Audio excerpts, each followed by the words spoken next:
started in on CPR and all the way to Saints.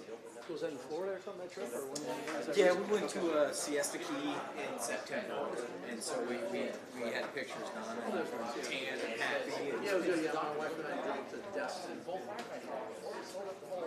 yeah, so that we decided that would be our Christmas Oh, card. yeah, no, I Do it. I said, this is a bad idea. Oh, sorry. Find your way. no, you're fine. I'm in your way. Hello, And you know that Andy might try to take credit for that, but I designed it all in font and colors and everything. I understand. Yeah, I understand.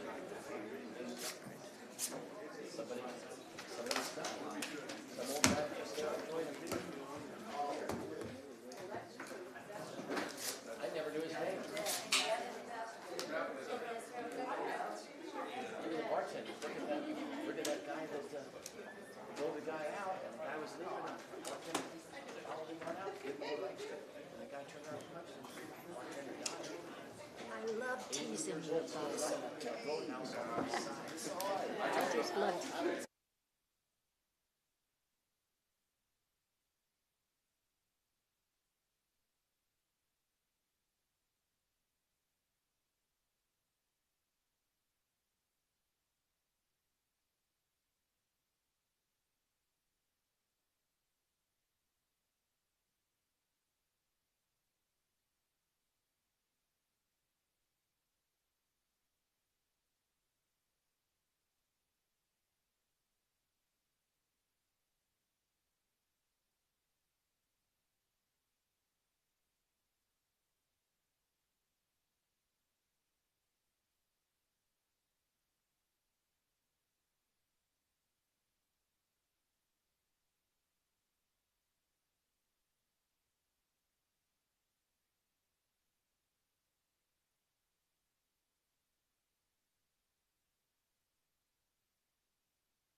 Oh, or not.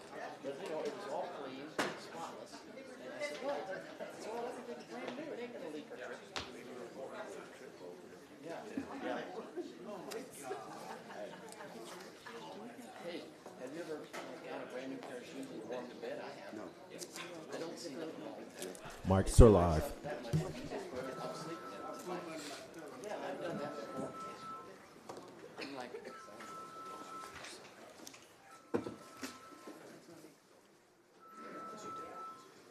mine, because I don't know nothing. Oh, we gotta do it. How you doing?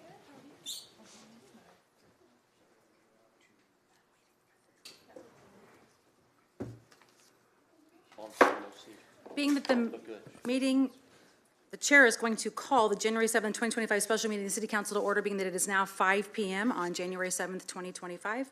Please rise for the Pledge of Allegiance. I pledge allegiance to the flag of the United States of America and to the republic for which it stands, one nation, under God, indivisible, with liberty and justice for all. Thank you, and in the absence of a city clerk, I will now call the roll. Alderman Redpath. Here. Alderman Gregory. Here. Alderman Williams. Here. Alderman Rockford. Here. Alderwoman Purchase. Here. Alderwoman Notariano. Here. Alderman Carlson. Here. Alderwoman Conley. Present. Alderman Donlin. Here. Alderman Hanauer. Here.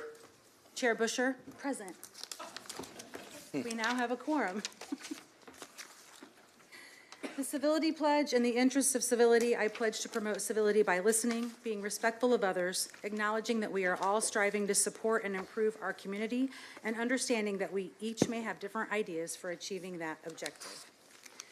The next item on the agenda is item number 2024-497, an ordinance declaring the office of city clerk vacant and appointing a new city clerk. The chair will entertain a motion to place agenda number 2024-497 on final passage. So moved. Second. We have a motion and a second. The chair will now acknowledge Alderman Hanauer. Yes, thank you, Mayor. I wish to adopt amendment number 1 to the agenda. The purpose of the amendment is to appoint Alderman Chuck Redpath as the new city clerk. So we have a motion from Alderman Hanauer for amendment number 1. Do we have a second? Second. We have a motion and a second, so now we will be in discussion on the amendment itself, and we will go through the discussion of the amendment and then discussion of the ordinance once we work on discussion of the amendment. First person signed up, we do have alderperson signed up to speak on the amendment, but I would first like to ask Alderman Redpath, would you like to speak before the council members who have signed up to speak, since this is about you? If that's okay. Do the 1, 2, 3, 4, 5, or 1, 2, 3, 4 alderpersons who signed up first, are they okay with that? Everybody good? Alderwoman Notran, are you okay with that? I just have a statement that I'd like to read. Honorable Mayor and fellow City Council members, thank you for allowing me to speak tonight. It's an honor to be considered for the position of City Clerk. I approach this with a deep sense of responsibility, knowing how important this office is to our city. I've had the privilege of serving as Alderman in Springfield for over 30 years. During that time, I've worked alongside many of you, focusing on policies to improve our city to help our residents.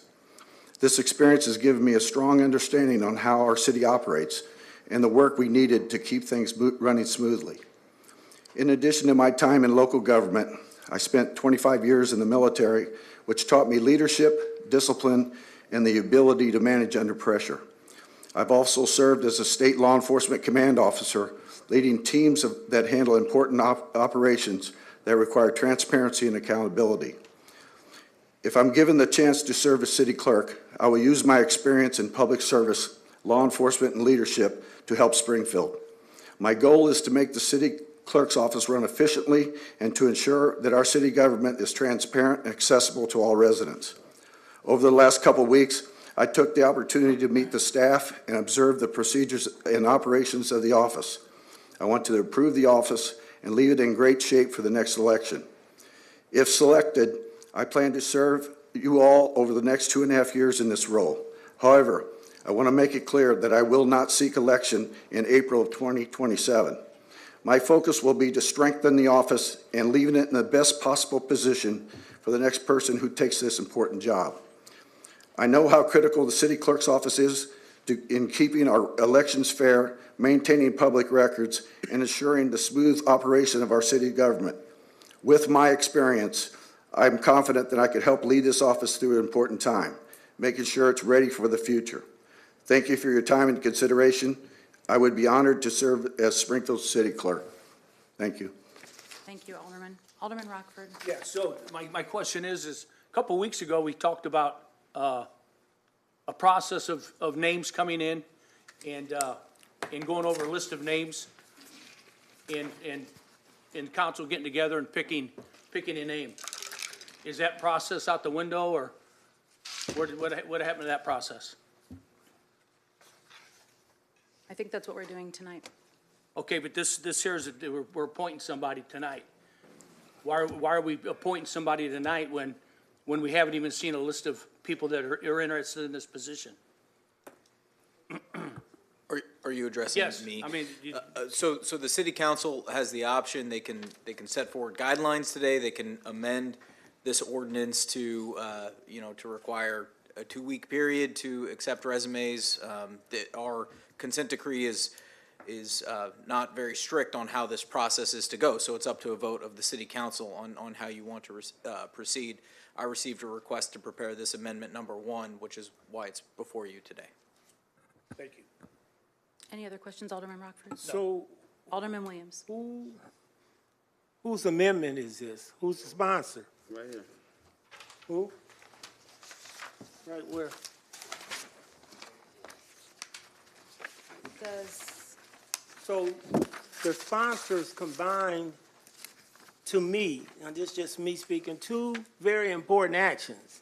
One is accepting a vacancy or going ahead and doing this official thing that I've been trying to do for the last month probably.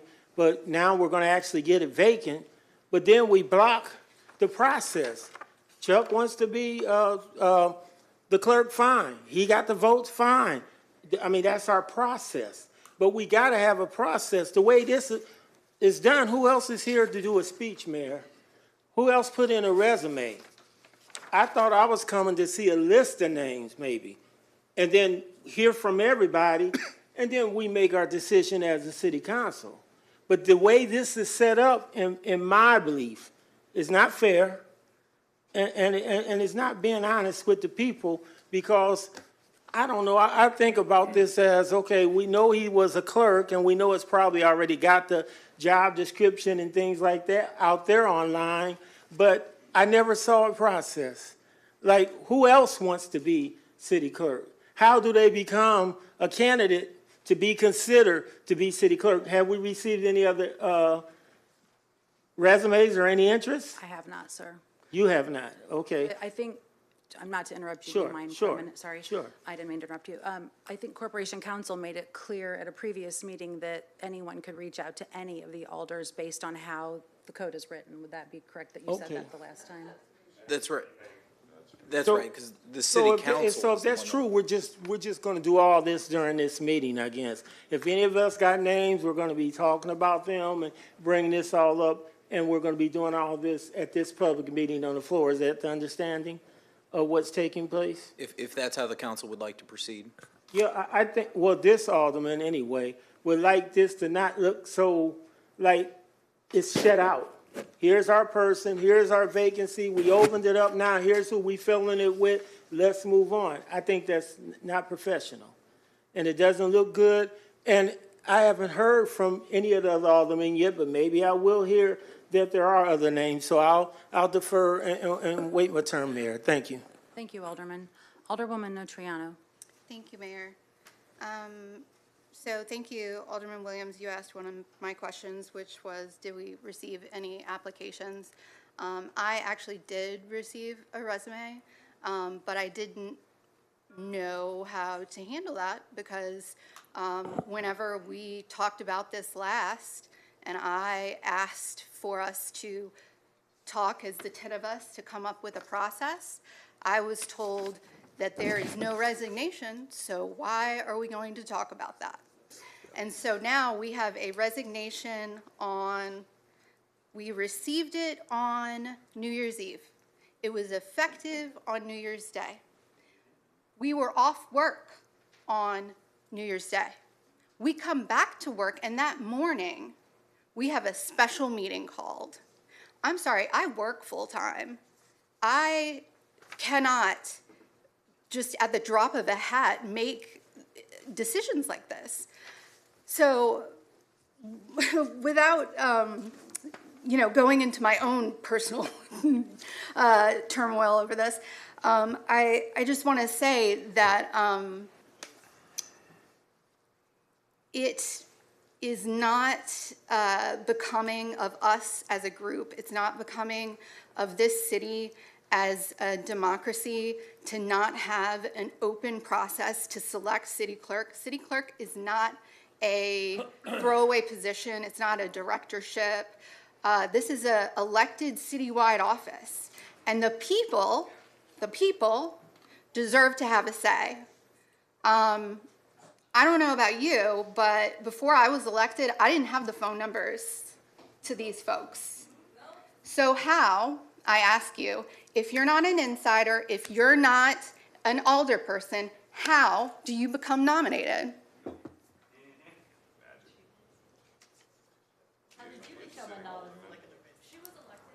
Order. Alderwoman Notariano has the floor. Okay, so I guess won't get an answer there. So we are given, according to the consent decree, 60 days after the vacancy occurs, which was the resignation, which was January 1st. We have 60 days to make this appointment. Don't you all think there's a reason that they decided to give us 60 days? I can't help but think it's because we should do a little bit more deliberation and we should do a little bit more public deliberation about who's going to be in this role. We are in a position where we don't have to have this office come up for election in April because there's not enough time for someone to qualify and get on the ballot. And because of the number of months left in the term, it doesn't qualify for an election. But that is just a guideline, right? Like, we could have an election. It's going to cost us money. It's going to be out of sync with other elections. But we could have elections for this office. We could have an open nomination process for this office.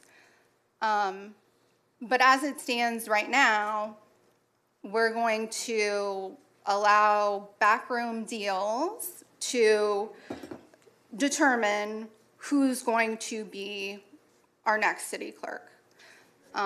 It just doesn't sit well with me. I certainly will not be able to vote in this at this time on this.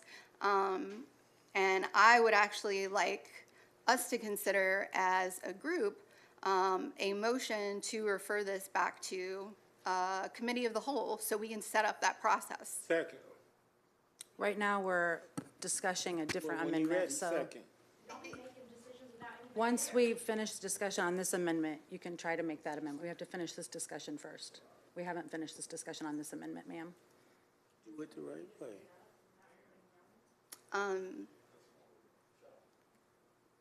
I thought that I was in order to ask for this. So we'll finish the debate on this. We and can't then- hear, Mayor. So there's a motion to amend, or a motion to move to committee the ordinance. But it would be the ordinance as amended. So we can finish the discussion on the amendment. We will vote on the amendment. And then we have a motion that's been seconded by Alderman Williams to move that ordinance to committee. Okay, Finish so discussion first. if we pass this, haven't we made the decision, passing this amendment? No, that just changes the draft of the ordinance. There's still a final vote on the ordinance as amended, but your motion would intervene on that final vote on the main motion. So it would be a motion to move to committee as amended. If it does go to committee, it could be amended in any way again.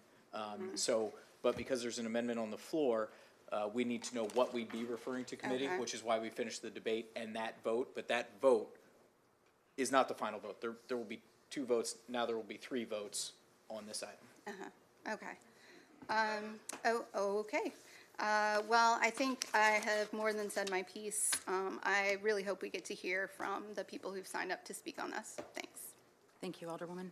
Alderman Donlin. Yeah, thank you, Mayor, and thanks, everybody, for your spirited conversation. I think it's important anytime we're doing something like this that we do have the conversation out here in the open. And my question is to the amendment at hand, really to Mr. Redpath. If you could talk to us a little bit about what types of things that you would do to different in the office from what you've seen. You've been around a long time. What you have seen in the past, what you would change, what you would do. I guess I'll say electronically and non-electronically, because Alderman Hanauer and some of the others on the council have had conversations with the prior clerk about making some changes electronically that would make us have less of a stack of paper like Tim Griffin has on his desk there. Anyway, Mr. Redpath, if you could share with us your thoughts on that. Absolutely. In particular, I appreciate Absolutely. it. I've been fortunate to be able to go down and work with the staff and observe the operation. I can tell you that the 2 employees that are down there have been overtasked for several months. They've had to assume duties that have been done by 5 employees. So they're pretty overstressed down there. That's one of the things I want to do is to fill the empty positions. And I want to also bring the deputy clerk back into the process because there is no clear chain of command down there. And we found out through this process that when we had to elect the mayor to be the deputy registrar, that there was no process in place for us to cover that duty. Fortunately, we were able to get the state of Illinois to go along with it. There's several areas that I have concern with. One of them is the FOIA area. We have been in turmoil because one employee is handling the FOIAs and the record-keeping process for that department. It's very stressful, and a lot of times the FOIAs get released without corporation counsel approval. And so what I'm gonna do is put a full-time person into the FOIA place. There was actually an employee that all they did was FOIAs, because we get between 20 and 50 FOIAs a day down there. So that's a real critical area. The record-keeping area, I understand, is in disarray, and we need to make sure that that person has full-time responsibility of keeping those records in place. The registrar for the vital records has been a point of contention since the November election, and we were able to save that and keep that in place for the office. And I will be, if I get the opportunity, I will be the registrar, and the deputy clerk will be the deputy registrar. We also have to do some electronic improvements. There's a lot of things that we're doing with paper nowadays that we need to move on with. I had an opportunity to meet with the director of OMB and with HR and with James Sullivan from IT. James Sullivan has about 6 different programs that he's offered up to the clerk's office that have not been, they didn't utilize, that would streamline a lot of the operation. And that's one of the areas of contention. The budget is going to, there's been a proposed budget put forward. If I'm appointed to this position, I have some adjustments I need to make on that budget. And then, of course, we have 2 union positions and 3 non-union positions in there. So I have to be able to work with the unions on how we're going to fill those. So you'd be amenable to us, quote, stepping towards the electronic age even more so? Of course. And, you know, sitting here as an alderman, I was able to see things that we needed to improve on that we couldn't get done. Every time we have a presentation, we have to watch the TV monitors when it should be on our computers. And with the help of IT and Director Sullivan, we're going to be able to bring that into the 20th century. We got a lot of things electronically that we can do that we're not doing now. I think we as a group do a good job of attending almost every meeting. We have a good attendance record as a group, but we all know that work gets in the way. Sometimes we're even away on city business at times. And one of the things that's been frustrating to me is during COVID, we could all be in our own houses when we had the special legislation that allowed us to not be in one room. And now when, in past practices, when one of us has to be out of town for business, you might as well not participate in the meeting because you're sitting on the phone, you can't hear. It's been very frustrating. Please tell me that you're going to look into whether it's Zoom, Teams, something, so that if someone can't physically be here per the statute and they're allowed to participate, that we're going to put together a mechanism so that we can all participate. That is one of the agenda items. Sitting here as an alderman, I've seen a lot of things that we can improve on, as all of you have. My door will be open to all of you, and I will consult with you a lot on how we can improve things. That's even something that I can't think of. Alderman Hanauer's an expert in IT area, and he's given us some suggestions on what we can do. You know, the most important thing with this office is getting it moving.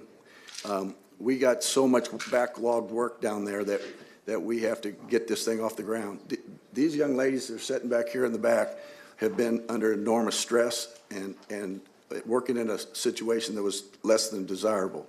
So that's the urgency of this, and I can assure you that I have the ability and the expertise to be able to run this office and make a smooth transition.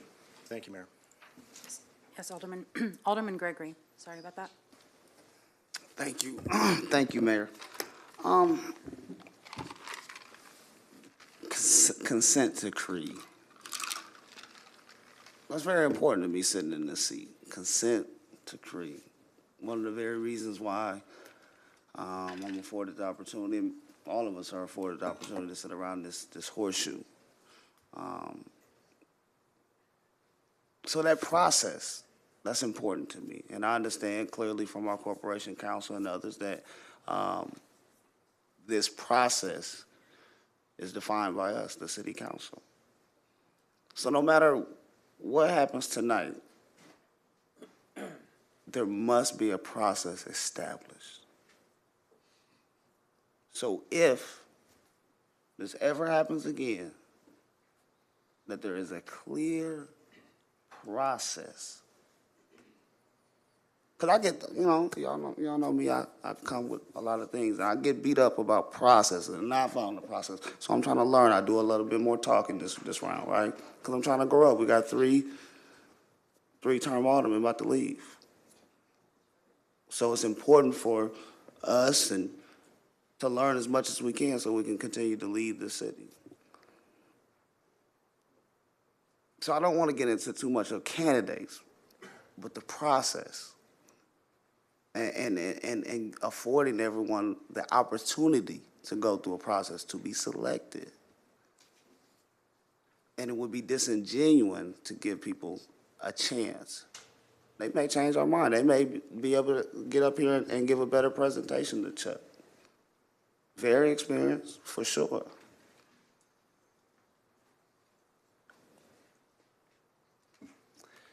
Chuck, I like you. You've helped me out on some things. We've been on the other side of some things. You compliment me, I compliment you. And one of the things you say is I'm a good alderman. And a good alderman makes sure that we have a process. We gotta have a process. We should have a process. And that's my spiel. So we can try some things. We can do all types of parliamentary procedure things and try to send this back to committee. I'm with it if we wanted more time and go through a process now. But I don't think those votes are there. So what I want to task the others to do is make sure that we hop on a process. Because there was another situation that we had and we were supposed to be fixing a process and we didn't. And I don't want this to go weeks at a time without us coming right back and trying to fix this process. Because we'll have to deal with who's going to replace it and go through that process as well and making sure we're vetting those candidates. That's my take on it. I can't take a vote on this without a process. We have to have a process. We can't just vote for one person without considering anybody else. I can't understand why we can't understand that. Even if it still comes out the same, people should be afforded the opportunity to talk to us, to make a pitch, and show us what they got. And I'm just a guy of that nature, and I've been fortunate of being given the chance. So, thank you. Thank you, Alderman. Are there any other alders that need to speak before Alderwoman Conley? Sorry. Thank you, Mayor. Alderman, I appreciate that. I understand where you're coming from. I guess maybe I had a different understanding of this. We did ask at one of our meetings. The mayor said that she would accept applications or resumes from anyone who wanted them. My phone number and my email are public information. All of us are up here. And if you don't have those, you have the contact your alderman. My understanding was this was something where council members would be able to bring forward an amendment like these other gentlemen did and name somebody, and that, you know, there could be conversations then, we talk, and then we can have, and then we have this open conversation right now. I don't have any name to put forward as an amendment. So I guess I understand what you're saying with the process, but I guess I thought we had that established. So I'm not sure, maybe that should have been clarified a little more, you know, specifically in writing, if that's what that is. We know that for, you know, an alderman replacement, because you and I have been through this twice now, those applications do go to the mayor. The mayor makes that goes through those applicants and then gives us a name to consider. And there's an advise and consent portion of our function right there. And we can vote someone down, but then there's that is actually very spelled out. We looked at that a couple of times. So I understand kind of what you're saying. I guess for me, I felt like this was a standard ordinance. The ordinance had been introduced. We knew it was there. I know that there was a kind of a recount process, but it's been 2 months since November. And people have had time to contact their council members and reach out and say, hey, I would be interested in this. And I mean, Alderman Redpath was the one who reached out with that. So I understand what you're saying, and I guess I would be interested in what sort of amendments to that, what kind of changes and tweaks to that you would suggest or you think would be good, because I'm not always great at that communication stuff, and I'll be honest, I really don't like social media, so it's not a, you know, that's not my venue, and I know you're better at things like that. So I guess what I'm kind of saying is, I thought we did have that was the process. We were told people could bring applications to the mayor. You can always reach out to your alderperson. Our information is out there, and have that conversation then.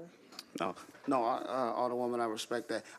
You know, and that's why we need to make sure we detail whatever the process is going forth, because what I was thinking is we was going to come in and we was just going to vacate it, then open up whatever we decide, whether it's a week, 2 days, 48, whatever, and then at that point, we was gonna go through, and then somebody was gonna nominate it. Oh, okay. You know, that's how I thought it was gonna, not come in, you know, and boom, hit it up, and things of that nature. So, again, that's the importance of making sure things is, you know, in writing and clear, and now we'll be adding some language to something historic. So, thank you. Thank you. Else, Alderwoman Conley? No, thank you, Mayor. Okay. Excuse me. Alderman Rockford? Yeah, so I would think that the process would go through your human resources or be published on a website to let people know what's going on. I mean, I understand how the game's played. I get it. But my whole thing is there's got to be a process where the guy retired on the 1st of January, and we had a special meeting on the 2nd of January. So what's the rush? The job's going to be there, so we have to sit down. If other people want to apply for this, let's give them their due diligence and let them apply.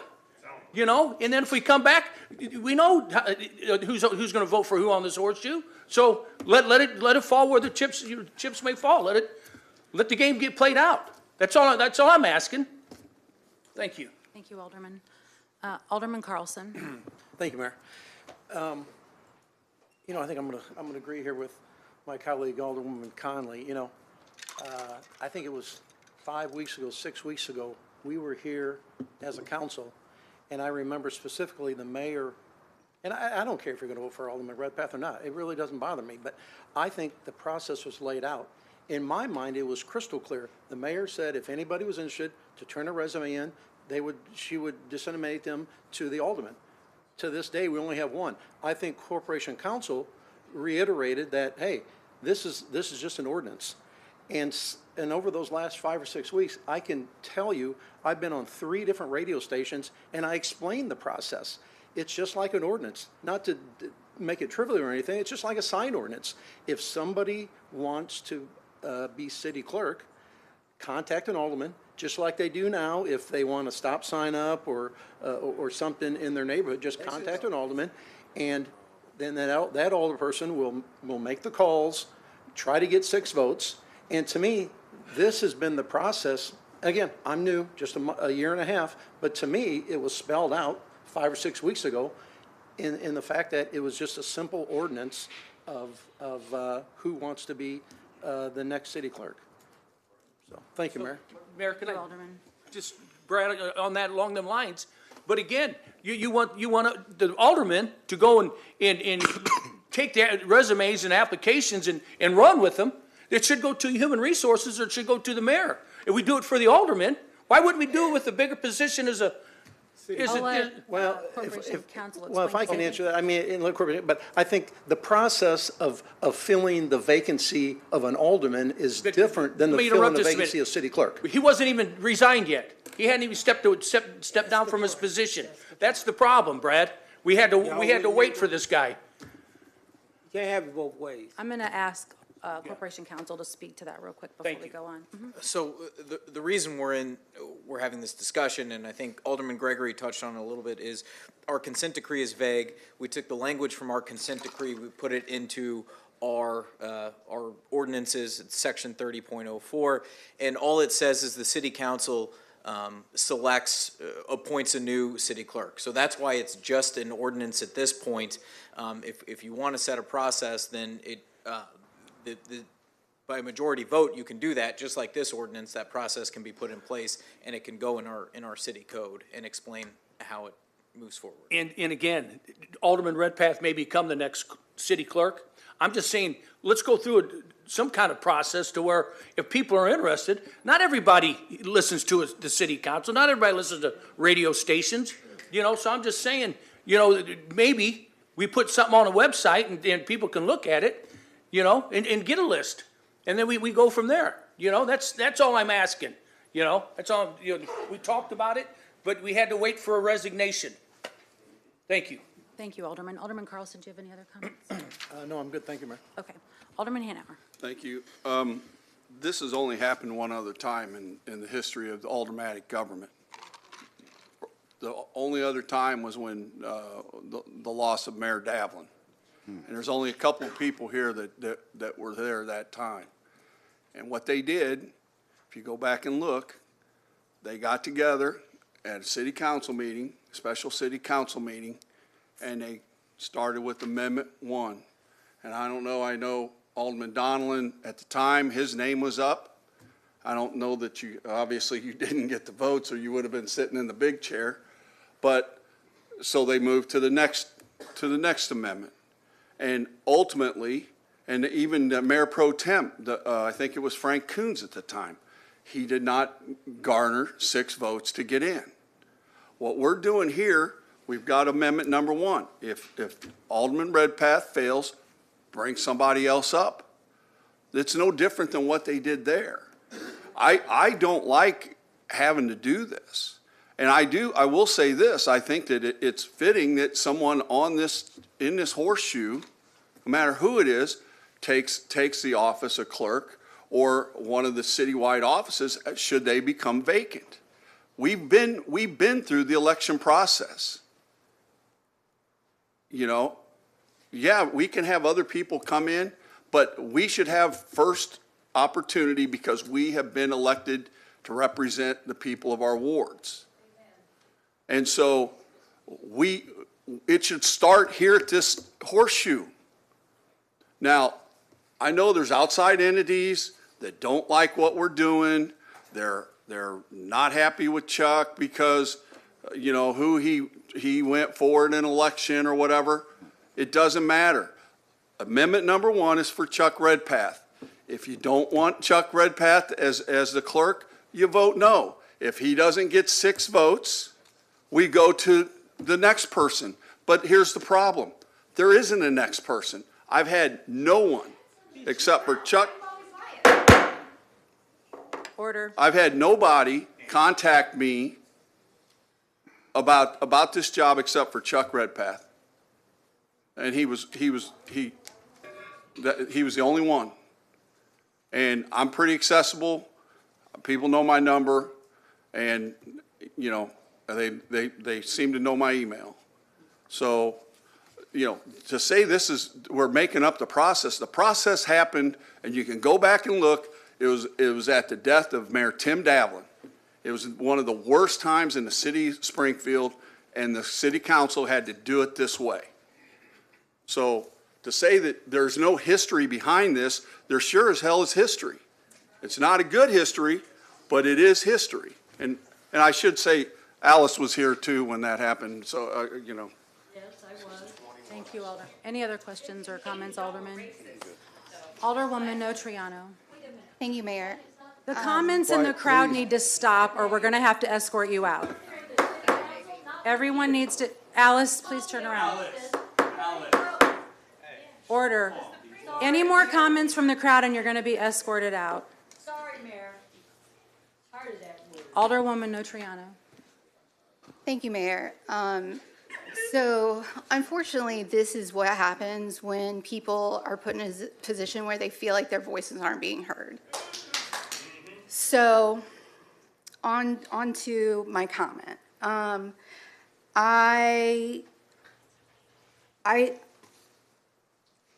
Alderman Hanauer, or I'm sorry, not allowed to do that. The last time this was done was a special circumstance because of a death. And I imagine, well, I can't imagine, I'm not gonna put myself in those shoes. But we have had 2 months, and I asked on December 2nd, or maybe it was when this was first introduced in November. I asked, I said, y'all, we need to have a process. It's on us 10 to decide when are we going to talk about how we're going to make this decision. And the answer that I got, and I'm going to be honest here, from Alderman Redpath was, he hasn't even resigned yet. So what am I, so yeah. And I asked the mayor when I spoke to her on the phone, thank you for giving me a call, who had applied, sent her applications, and she didn't answer me. So how were any of us to know who anyone was contacted by? Someone sent me an email over the weekend, and so I'm gonna, I guess, go ahead and introduce an amendment to nominate John P. Thomas for city clerk. And I've also gotten a request to nominate Josh Langfelder. So I mean, this is not what I want to do. This is not the process that I think is right. And I don't think we should make a decision just on like who's most popular at this moment based on hearing their name. I think we should do this as an actual interview and selection process, because that's how you fill an appointment. That's just how you do it. There's a process for appointing alder people, and so I would assume that we would have taken a page out of that process, collecting people's names, going through them as a group, either in executive session or committee of the whole, creating some kind of criteria to judge them by, and then nominating people if we couldn't decide. It says in the consent decree that the city council should appoint someone. So if somebody is gonna be up here and get a simple majority of votes, that to me does not scream a wholehearted, full-throated action supported by the city council. This isn't us working together. This is us playing at odds. And really probably, well, no process, but this is probably like the least, I'll say it again, the least democratic, the least becoming of our office way to do this. Thank you. Thank you, Alderwoman. Alderman Williams. Yes, so first I want to say that Mayor Davlin's death was a special circumstance. It was different. It's not like what we just had here where we had a guy sit here and week after week after week refusing to resign because he's scared that he may get recounted or lose that. Those are different things we can't say. We can't say it's amendment number 1 is Chuck Redpath, amendment number 2, because that was never told that was how we're going to do it. That was never shared, that that's the way we done it. But what's even more disturbing is the newspaper. The article saying it's a done deal. He will be the next clerk. That's what turned me. That's what made me say, hold up. We shouldn't be allowing that. We shouldn't be having that. Because we as a group hadn't talked and said it's a done deal. That's why I was surprised that the amendment combined them. We finally got past the vacancy. Yeah, let's go ahead and vacate it now. But we only there because of playing these games. That's how we here tonight. This needs to go back, Mayor. And I'm again emphasize that we need to send this back to committee and allow for a fair process. Thank you. Thank you, Alderman. Alderman Carlson? No. That was old. Oh, it's old, you're already done? I thought you chimed in again. My apologies. Alderman Gregory. Mine is just back to the consent decree. So, if this does get sent back, Corporation Counsel, can we request a opinion from those who are part of the consent decree, that judge, or if he's even living still? But how do we get clarity on that? Whether it So goes through the consent decree, all it says is the city council needs to select it. So if the city council passed an ordinance that amended section 30.04 to provide the criteria that's been talked about today, that wouldn't offend the consent decree. It would merely explain, okay, this is how the city council is going to do it. So I don't think we would need to go back to the court to do that. I do have a concern if I heard a special election. If we go outside what the consent decree requires us to do, I would like to at least get affirmation from the federal government that they're okay going down that road. But if it's just the city council determining how to select somebody, we wouldn't need to go back to the judge to get that approved. That would just be an amendment to our code, like no different than the amendment we have in front of us. I mean, the thing that concerns me is the consent decree was a voting rights lawsuit federally, and it was meant to bring more diversity to our city, more people at the table, and transparency and things. And I just want to make sure that its true intention is being upheld in this process. Regardless of who we wind up putting in that seat. I just feel that we, as a council, must be careful with it and make sure we're doing it right, because it's important. Thank you. Thank you, Alderman. Alderwoman Purchase. Thank you. So I just want clarification. So we have an amendment on the floor. I heard we would like to send it back to committee, and I also heard 2 additional names brought forward. So I just want clarification where we move it from here, Corporation Counsel.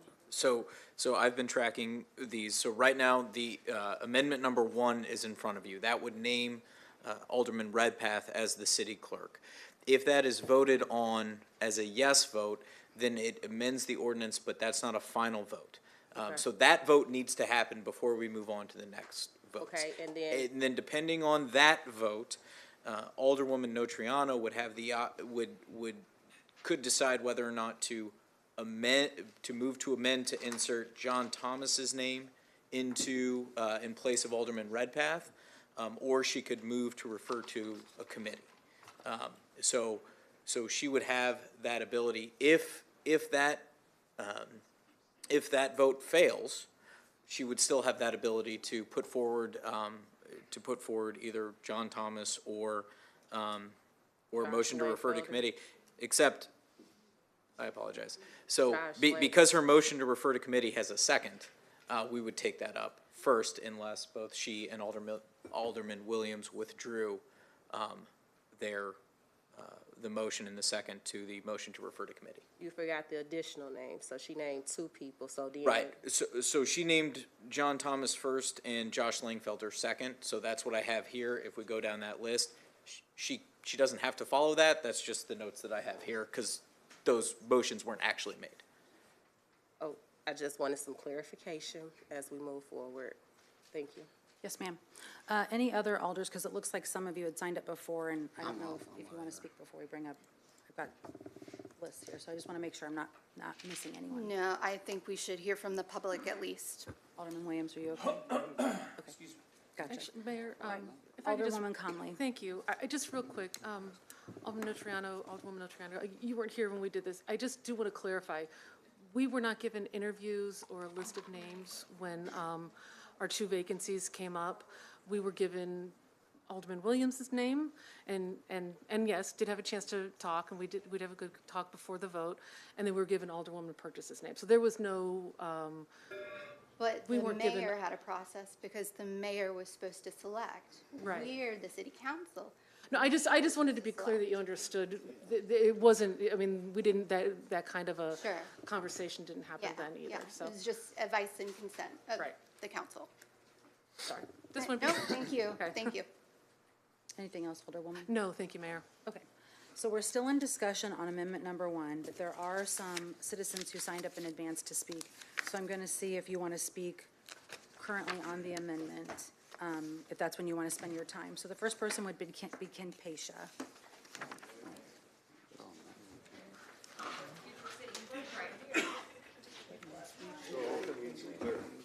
That's actually two separate sessions. I signed up for the special one and then actual city council, so I'm not using my time for city council. I'm We're just using doing the my, special one right now. just making sure. So I got to start off with the fact that I would think that the city clerk position would require more of a job search than, hey, y'all know anybody? Go ahead and send on an application on in. What? Where? My job at a retail clerk store puts more work in finding that. This is an elected position. Elected, which I appreciate Redpath's work. He is Ward 1 alderman. He just won that election. The very thing he promised to do as to honor the office is what he did less than a year ago to the Ward 1 people. How can I take it seriously if he isn't even going to finish out this term? I mean, quite frankly, why do you get to waltz into a city clerk position without an honest job search, Chuck? It's nothing personal. I really don't have anything against him being a part of the process. But we're not even doing a job search. You guys are putting less work in than I would looking for a guy to do my roof. I mean, come on, guys. This is embarrassing to the city. And you look like jokes, and not all of you. I'm not trying to say that, but as a council, even you know to the people who you haven't spoken to are like, why would my alderman support something like this? They think you guys don't have control of your own council or your own city. It's embarrassing for me to try to explain to people how low this process has swung. I could put in my application. I didn't know that. I have a master's degree in mass media communication. I mean, come on now. I'm more qualified than he is for that office. What does he know about FOIA requests? Not to be rude, but a telling sign is that he said he'd bring that office into the 20th century. Pop quiz hot shots. What century is it? That's right. Are we going backwards, anyone? All right. Well, that sounds pretty ridiculous then, doesn't it? I'm supposed to trust somebody born before the advent of the Apple computer that he's going to modernize our systems? That's not meant to be personal. It's the simple reality that there are more qualified candidates that are less ingrained in the city politics of this mired swamp. Because quite frankly, this city council has spent my entire life running scams, pulling games, and somebody wanted to mention Davlin. His death closed 3 different federal investigations. So if you want to bring up the past, tell the truth. Because the simple fact is that city council was corrupt, and so's this one at this point. If you're just going to install a clerk off a simple majority vote, off a scam introduction, what kind of process is this? Again, this is the kind of process you see from a games of politics as usual, the old nepotistic pat on the back, old boys club. What do you know about IT? Is that a joke? I mean, are we kidding here? Like, am I supposed to take this seriously? There are people half the age of the people on this alderman that could do the jobs way better because they're actually acquainted with what's going on in the current now. They would go to other cities. It sounds like somebody's been interning Chuck, because I don't want to move past that. That sounds like he's been getting groomed for this job the entire time. Anybody else hear that? Because I know you guys heard that. He's practically met with everyone involved with that office. That doesn't sound like a job search or a candidate search. It sounds like we knew who was going to be city clerk before it even got considered. And that should upset the alder people who are getting this jammed down their throat by people who violated official state rules about meeting and discussing city business outside of council. How many of you were present? Was it a quorum? Was it a public meeting? Do you have closed meeting minutes, guys? Because it sounds like I'm going to be doing some FOIA requests of my own for those internal communications you guys have been having. Because I'm almost positive you've been violating those rules to reach a quorum and a knowing that you wouldn't introduce this amendment if you didn't have those 6 votes to pass it. So that's completely ridiculous. It makes you guys look corrupt. It makes you look inept at even pulling this off because you're embarrassing yourselves. You make it seem like, oh, well, nobody sent me an app, guys. He just resigned. You yourselves at this very meeting, because we have video, said that you were going to wait to do the process. That's exactly what was said. And now you're saying because somebody who, again, has been interning behind closed doors was the only one you wanted to consider, because I'll tell you the real truth about why all this is going on in this little dog and pony show that we're watching is because somebody gets to appoint Ward 1 alderman. Who's it going to be, Misty? I bet you already know the name, don't you? Yes, you do. Don't give me that garbage. Just like you guys had this figured out 2 months ago, apparently, since we didn't do an open job search, an application process, or even an attempt to put out a job search. You're making Chuck look bad by doing this because now he looks like a jerk who's trying to take advantage of something instead of actually following a real process that's been laid out in other places. That's my time. Thank you. The next person signed up to speak is Brianna Roberts.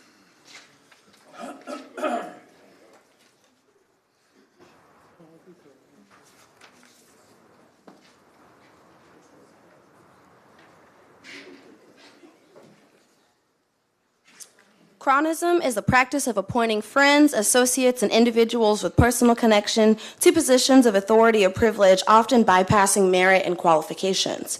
Plutocracy is a society ruled by the wealthy, and nepotism is the favoring of relatives, friends, and associates, especially in employment. At the core of democracy lies a simple yet profound principle: the power of government belongs to the people. Democracy is sustained by key principles like transparency, citizen participation, checks on abuse of power, and free and fair elections. And unfortunately, our local government repeatedly fails to uphold these values, as we see with the potential appointment of Alderman Chuck Redpath to the position of city clerk. The history of Springfield's governance is riddled with patterns of criticism, plutocracy, and nepotism, practices that undermine public trust and erode the foundation of democracy. Chuck Redpath and his family have been entrenched in local government for over 30 years. However, this legacy is not one of merit or public service, but of controversy, misconduct, and disregard for the community. Consider the Redpath's family records. Chuck Redpath's brother, Michael, has been implicated of allegations of assault. You're not allowed to slander people. It's not slander. This is truth. This is truth. It's only slander if I'm making stuff up, okay? So please let me continue. Another brother, Lewis, served as a police officer. Their father was Springfield's assistant police chief, and Chuck Redpath Jr. has been cited, this is truth again, for misconduct and excessive force in his role as police officer. Chuck Redpath himself consistently demonstrates a lack of respect for the community. Truth. He frequently disregards public concerns, he leaves meetings early, and neglects public comment sessions, a critical avenue for citizen participation. How can we entrust such an individual with the role of city clerk, a position requiring meticulous record keeping and attendance at every meeting and transparency with the public? This is not just about qualifications, it's about the accountability owed to the people who fund these roles with their tax dollars. Moreover, the connection between Chuck Redpath and Frank Lesko and the outgoing city clerk raises serious questions because, and again, let me just make sure that you understand that this is truth. I'm not just making stuff up. There are reports of wealthy individuals like the Valla family who are influencing the local politics and add to the perception that these appointments are predetermined and not earned. It is no surprise that Redpath has already been seen discussing his plans with departments and local news outlets reporting on his appointments as if it's a done deal. What do they know that we, the public, don't? Frank Lesko's decision to run for a position on the county board while still midterm his city clerk position shows a lack of foresight and responsibility. His resignation has left a mandatory seat vacant, eventually paving the way for appointment behind closed doors, an appointment that lacks public input or transparency. The failure to adequately announce and publicize the vacancy demonstrates negligence. Discussions about the position occurred in meetings that only a handful of people attend or watch, which really feels extremely intentional. Did the city deliberately avoid making this opportunity known to prevent others from applying? Because that's how it feels. The pattern of backdoor appointments is nothing new for Springfield. Let us not forget the recent controversy that I mentioned back at a county board meeting involving the Sangamon County Sheriff Paula Crouch and the troubling allegations, truth, against her husband. Once again, due diligence in vetting candidates is glaringly absent in this town and in this county. We are not replacing one paid seat with another paid seat in good faith. We are perpetuating a system that prioritizes personal connections, wealth, and influence over public service, competence, and fairness. The citizens of Springfield deserve better.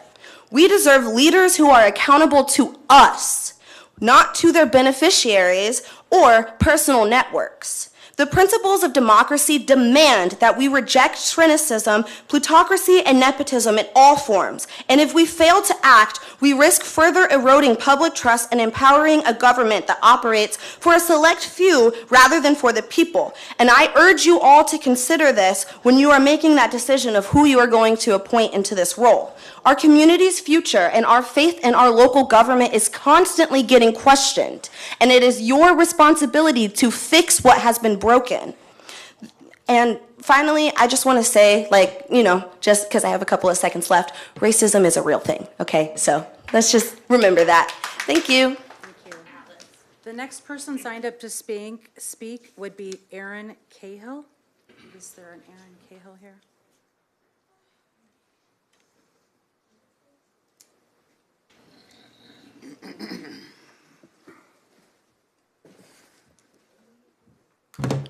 Make it quick, but you might want to get your pen out because I got questions that I really would like some answers to. All right? Yeah? Okay. So, this whole city clerk thing, I've been keeping an eye on the city's page to see how I can apply. It's never popped up on there. There's no process, there's no public access to how this process goes. Y'all got no information at all on what the job exactly entails. So people who may be qualified don't even know whether or not they're qualified because where's all the information on what the job entails? Typically, a job description is provided.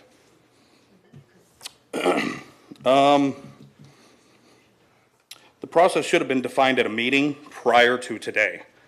The horseshoe should have met up and said, hey, how are we going to vote for these people? How are we going to take these applications? What are we going to do with them? I don't think that's too crazy, I really don't.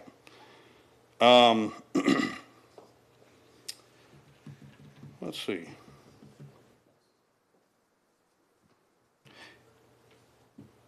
Not everyone that is qualified for the position has the time to watch the city council meetings. I know y'all talked about it in the city council meeting, but you may have somebody who is well qualified for this position, who doesn't even know it's available because they can't watch the city council meetings. My wife works 2 jobs, so she goes from one job straight into the other job. How many other people have to do that, So by just doing this at a city council meeting doesn't mean anybody's getting the information.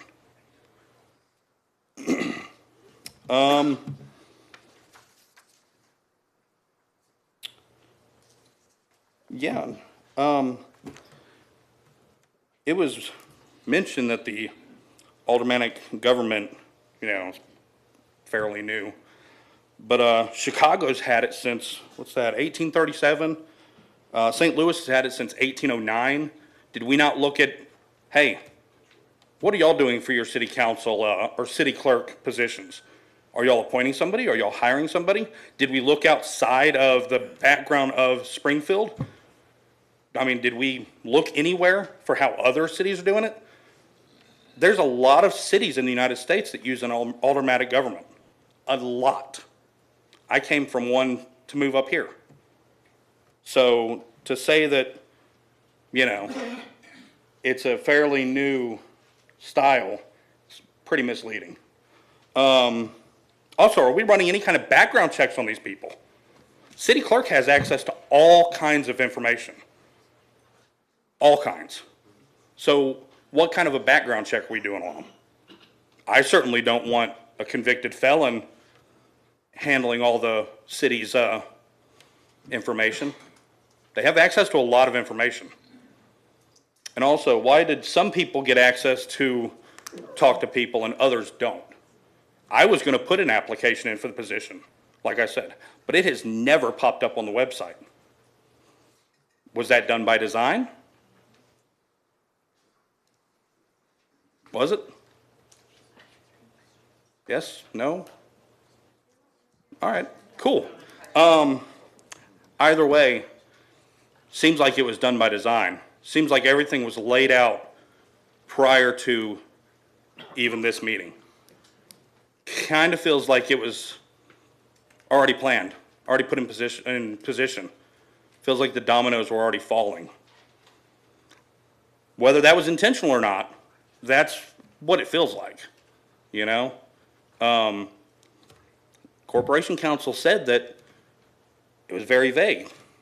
That's perfect, that's fine. But the horseshoe could have sat down and said, or even in emails, hey, what are we going to do? How are we going to set this up? What is the process? My alderman, she mentioned the process. She's freaking awesome for bringing it up. The process was never defined. Never defined. Thank you, sir. The next person signed up to speak is Kaylee Freeman.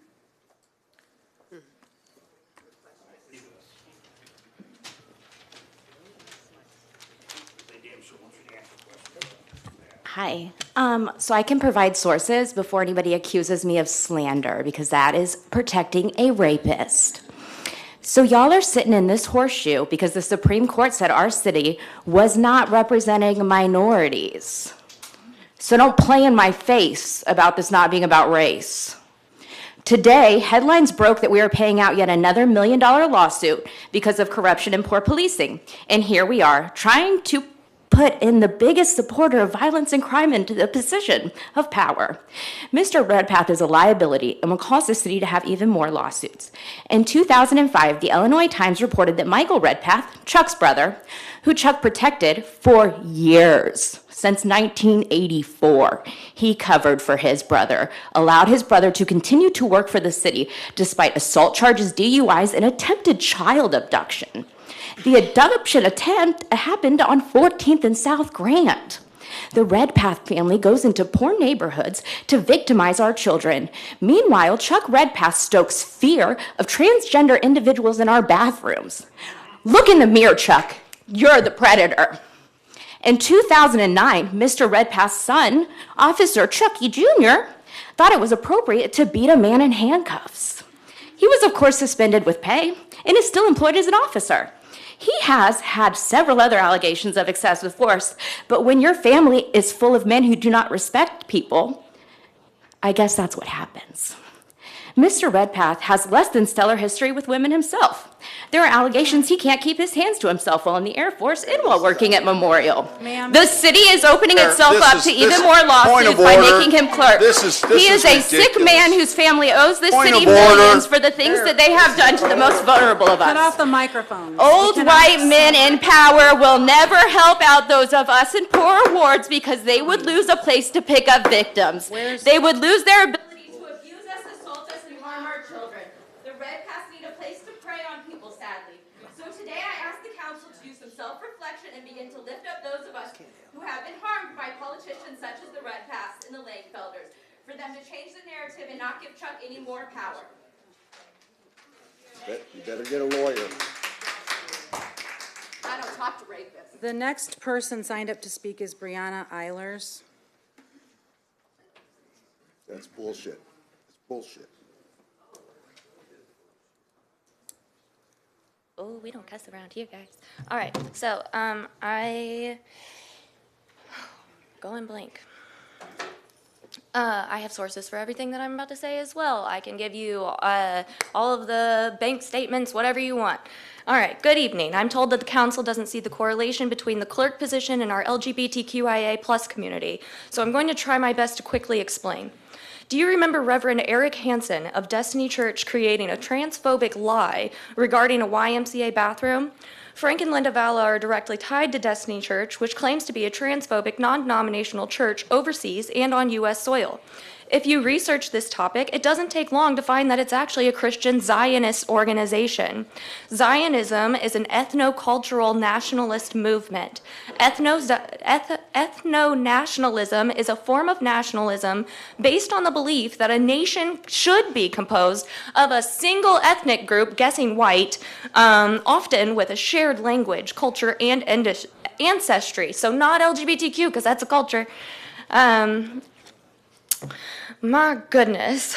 Eric Hansen makes regular trips to Israel and actively supports the ongoing genocide that most everyone in this world, except for Israel and the United States, acknowledges. If Eric supports the genocide of hundreds of thousands of Palestinian children, why would he stop there? What is stopping him from wanting American children dead because they're different than him? Is this why our city is so unbelievably racist?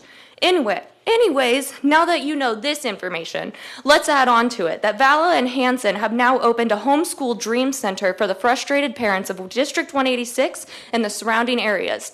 This disturbs me greatly considering some of our school board members and our city council members are taking money from Frank Valla. While we all know that our reading scores are horrible and the district's graduation rates are at 62% versus the state average of 87%, it almost feels like our schools are pushing parents into homeschooling at this point. Because now we know that our children aren't safe and they're not gaining knowledge at school. Valla is a staunch supporter of Eric Hansen and his mission.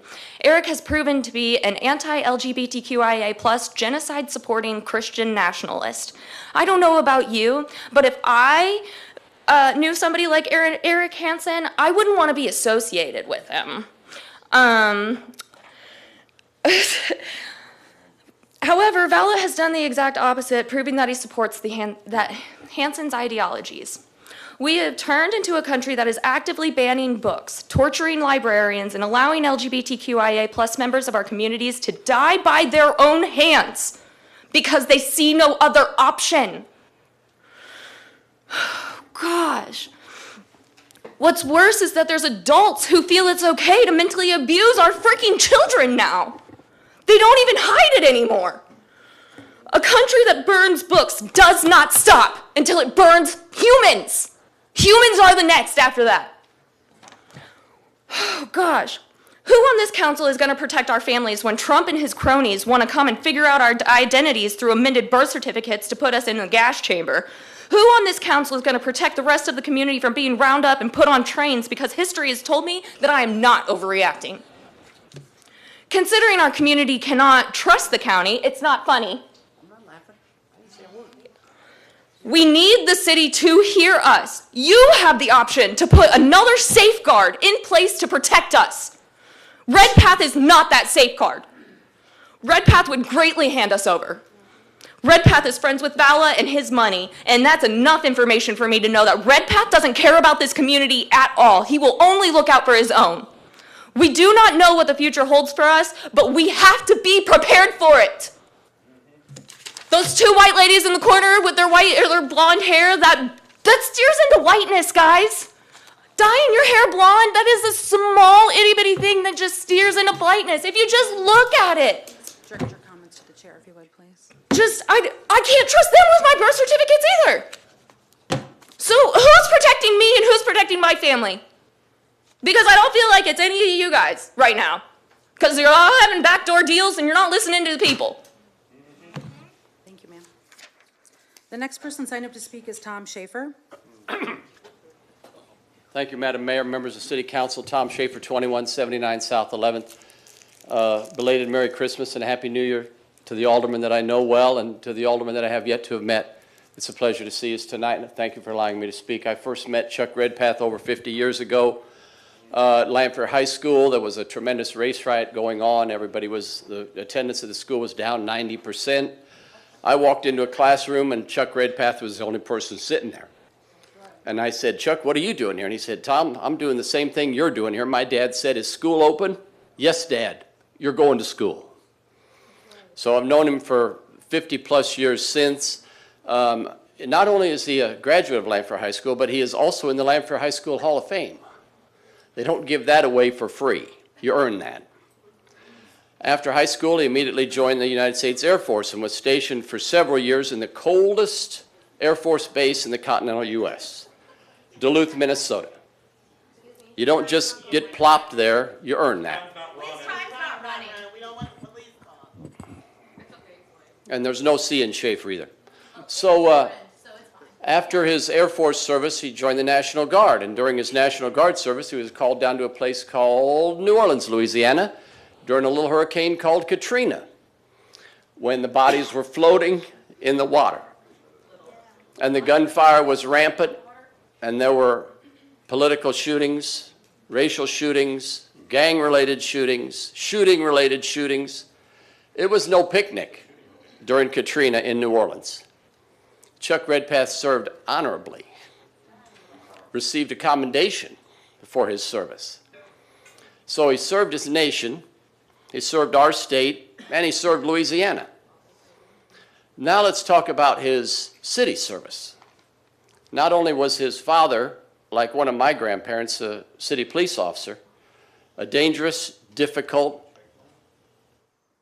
very disgusting sometimes profession that has to be done.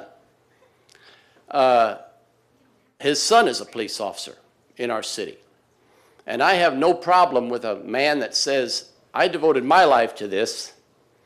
I want my son to do this. That's not a disrespect. That's nepotism. No, that's a badge of honor, that you have your offspring do what you did your whole life. 30 years as alderman. First in Ward 4, where all my friends and family were born and raised. When 19th Street Northfield Center was about to go under, Chuck Redpath resurrected it. And it is now a thriving economic hub of the north end of Springfield. But Chuck didn't stop there. When Ralph Hurwitz said, I've got Lowe's and Walmart on North Dirksen Parkway past the Kingpin Lanes, which used to be cornfields, he told Chuck, as the alderman of Ward 4, we're not going there on a 2-lane road. And Chuck said, well, I want to make it 3-lane. And he talked to one of our greatest traffic engineers, Rich Burning, and said, no, I'm going to make it a 5-lane because I'm not going to build a 3-lane highway and then have to come back in 2 years and make it a 5-lane highway. And now, as I shop there every day, if you go down North Dirksen Parkway past the Kingpin Bowling Alley, a thriving economic hub generating huge amounts of sales tax for our city because of the work of Chuck Redpath. He earned that. So I've heard a lot of what I think are disparaging, out of context, tangential, really malicious comments. But I like Chuck Redpath. I have breakfast with Chuck Redpath. Chuck Redpath is a friend of mine. I was also a friend of Tim Davlin. Davlin was a friend of mine. His death was one of the most jaw-dropping shocks of my adult life. He has 40 seconds left. They were using a phone. He has 40 seconds left. So I would urge this council, including my alderman, Sean Gregory, who I had the joy to run against for alderman in Ward 2, I'd like to ask his support of a man that, yeah, you're giving him this position until the next election for city clerk. You're giving it to him because he earned it. For our nation, for our state, for our city, for our business community, I urge a yes vote on Resolution 1 to appoint Chuck Redpath the next city clerk. Remembering, as I do, Thank you for your comments. one of our greatest city clerks, Norma Grave, I'd like to ask you to vote for Chuck Redpath. And Thank you, Mr. Schaefer. I know how he likes his bacon and eggs, too. So we're on amendment number 1. Are there any alders who wish to speak on this before we were to take a vote? I see none signed up to speak. So the first thing we're going to do, order in the chambers, please. The first thing we're going to do is take a roll call vote on the amendment number 1. I know that the alderwoman has amendments she wants to, but we have to finish this one, then we can get into those, okay? Just for Robert's rules. And bear with me, I'm acting as the clerk as well, so this will take a second. So, Alderman Redpath. Aye. Alderman Gregory. I'm sorry, what'd you say, sir? I said no. Okay, sorry. Alderman Williams. No. Alderman Rockford. No. Alderwoman Purchase. Present. Alderwoman Notariano. Present. Alderman Carlson. Aye.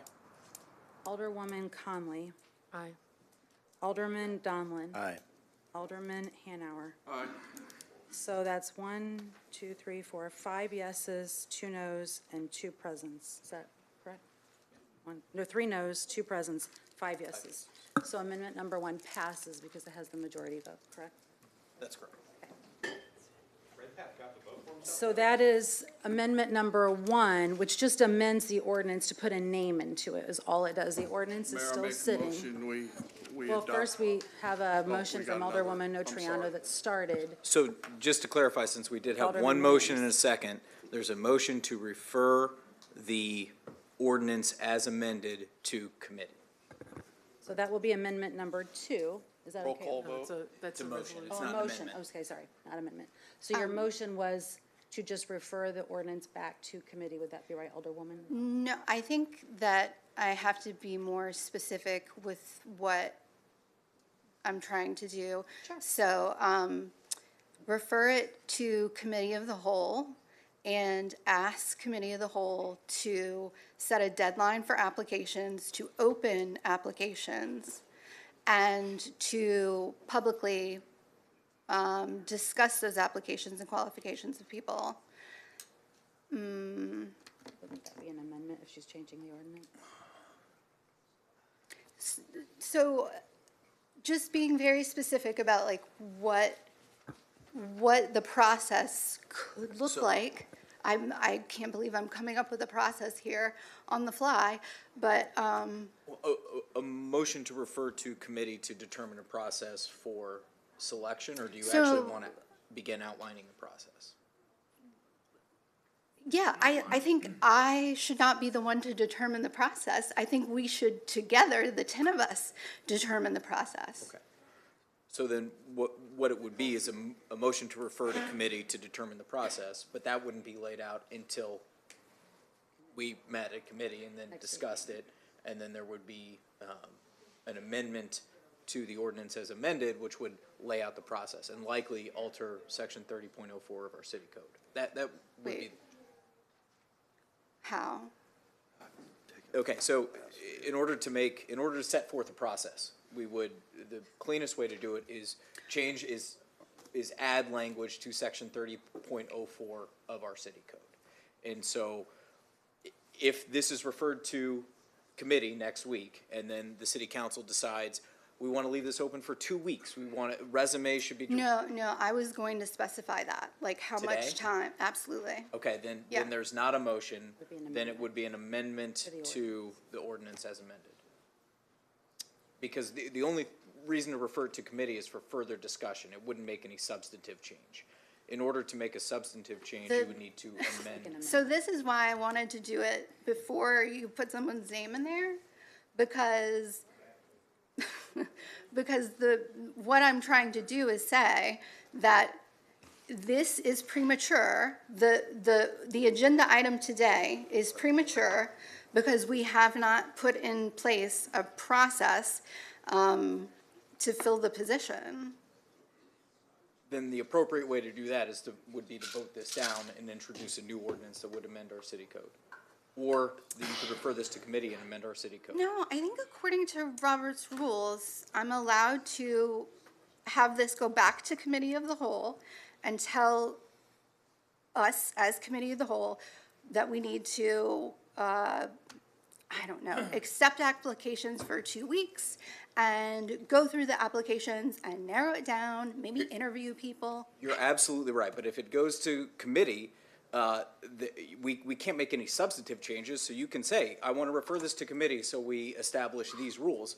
But our committee is just for debate of those rules. There would still need to be a final vote. If you want those rules to be in place, they could always be changed at committee if it's in committee. So if you want those rules to be in place, then you need an ordinance, then you need an amendment to this ordinance. So at committee, we could not amend the ordinance itself to put in a name of a person who we in committee of the whole have decided is the candidate, whoever that may be. Yeah, you can do that, and you could also. That's essentially what I'm saying.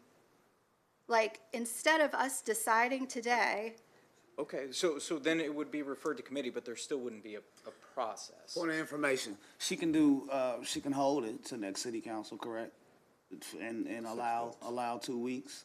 Yeah, it could be held, it could be referred to committee, either of those can So happen. you can hold it until next city council, or, make that motion, and then we'll be able to take actual action on it. I mean, is that enough time to select a 2 weeks. clerk? That's the question. I don't know, I get it. Yeah, me either.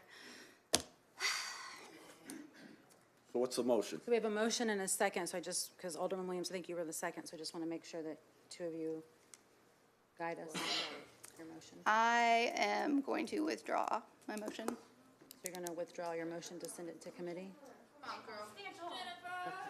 Alderman Williams? Yeah. So, Madam Mayor, I'll make a motion that we refer this, We have other people signed up to speak, sorry, first. I'm just letting you know that. Oh, she I withdrew her thought motion. because I was the second, I would get, Are we going to go, I'll. Okay, call on fine. you after the other two, Fine. if you don't mind. Alderman Rockford? So, Corporation Counsel, so what happens is this is the ordinance, it goes back to committee, we vote on this in 2 weeks or next week, or how does this work? So right now, with that motion being withdrawn, the ordinance as amended is before the council. So the main motion on the floor would then, if there's no more motion made, then the next vote would appoint Alderman Redpath as city clerk. That's Tonight. where it sits right now, Tonight. tonight. So there's not going to be, there's no process, we're not going to accept applications from anybody that's watching tonight or anybody in the crowd, we're done. If the city council were to vote on the ordinance as is, then yes, that would be the end of the process. Thank you. Alderwoman Purchase? Thank you, and then to follow up behind that, so what Alderwoman Notariano was asking, could that be a resolution or for putting a process in place for the future, like addressing what she was just asking? So the best way to put a process in place in the future, as I sit here at the meeting, I think the easiest way to do it would be to amend section 30.04 of our code. That's what codifies the language from the consent decree on this appointment process. I think what we can do, it just mirrors that, but we can add, for appointments conducted by city council, the following steps shall be taken, and then you list out a committee, a subcommittee's formed, or we collect resumes for a 2-week period. we would codify the procedure. Right now, that's just not in there. But it wouldn't be a resolution, it would need to be an ordinance, and it would need to go through our ordinance process. That's why, if this was referred to committee for further debate, we could amend the ordinance to include those provisions, which is what I was explaining, or attempting to explain. Okay, and then can you just recap this and send it in an email too as well to all of us, because those concerns that she just brought up does need to be addressed and be amended. Yep. Thank you. Yes, Alderwoman, and hold for 1 minute if you don't mind, Alderwoman Notariano, because I did tell Alderman Williams after the other two that signed up to speak, I would call on you, so. Okay, just making sure. Alderwoman Notariano. Okay, so in our code, what does it say is the process for appointing a new alderperson? For an alderperson, that's the mayor shall appoint with advice and consent of the city council. Okay, so if the mayor is able to create, whoever the mayor is able to create their own process, own rules in order to accomplish that goal, why then could the city council, under what's already written, do the same thing? You can, by a vote, a majority vote could create any procedure. That's. Okay, so we don't need to change the consent decree. I've never said we need to change the consent decree. I'm sorry, whatever it was you said. No, but we were discussing establishing a process moving forward. That's why I said if we laid it out for this council and every council moving forward, the easiest way to do it would be to amend the code. If you want to set up a process for just this specific city clerk instance this one time, you could still draft rules of procedure and come up with your policy, which might differ from a different city council, but it would still take a vote of the city council. Okay, for sure. For the future. So, I'm sorry, I lost my train of thought. So yeah, I'm not saying that we should put a process in place at this time. My proposal is not to put a process in place that would bind all other city councils. I would just want a process for the 10 of us to make a decision on this office. So as it says we should do. Because right now our process is the first person to get to 6, and I just don't think that's democratic, and I don't think that it represents the wishes of this body as a whole. Ideally, we would be able to talk about the criteria for a clerk, and I would hope unanimously come together and decide on some criteria. And it may indeed be Alderman Redpath. I'm not talking against him or anything like that. What I'm saying is, right now, we just have this ordinance in front of us, and we're supposed to make a decision with literally no information about any other applicant or any public input. I haven't been able to talk to my constituents about this because I only had a news story to go on that this would be the person.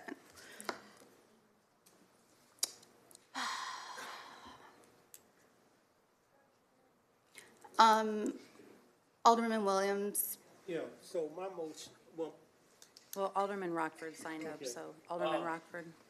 No, excuse me, I'm third base. Okay, sir. Alderman Williams. so ultimately, we have to get this back to committee.